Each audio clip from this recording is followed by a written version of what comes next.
আমি সাংবাদিক মিজান বলছি, দৈনিক খবর প্রতিদিন থেকে। আমরা এখন কক্সবাজার ডলফিন চত্বরে অবস্থান করতেছি। এখানে আমরা দেখতে পাচ্ছি কিছু সামুদ্রিক মাছ বিক্রি হচ্ছে। তো আমরা এখানে দোকানদার আমাদের ভাই আছে, ওনার কাছ থেকে আমরা মাছগুলোর নাম জানবো এবং এগুলোর দাম কত করে বিক্রি করেন বিস্তারিত আমরা ওনার মুখ থেকে শুনবো। ততক্ষণ আপনারা আমাদের সাথেই থাকুন। একটা সামুদ্রিক, আর এটা হচ্ছে লবস্টার, দাম পড়বে স্যার 100 টাকা। ভাজি দিবেন?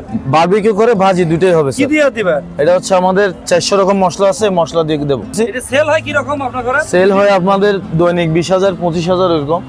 এটা হচ্ছে স্যালমন কুড়া, রূপচাঁদা, আর হচ্ছে দেশি কাঁকড়া। এই মাছটা কি? এটা হচ্ছে কই কুড়া, এটা হচ্ছে রূপচাঁদা। ভাজি দিলে কয় টাকা পড়বে? এটা পড়বে 250 টাকা। ধন্যবাদ আপনাকে।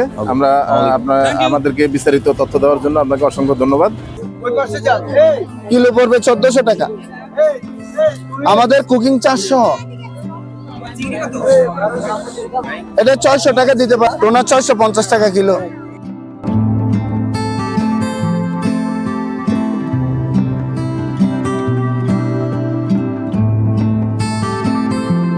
এখন এই যে কক্সবাজার সমুদ্র সৈকতে খেতে বসছি।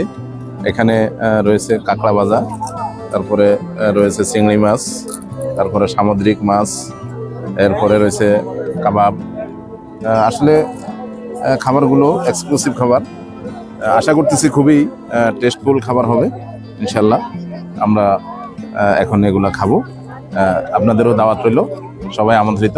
ধন্যবাদ সবাই।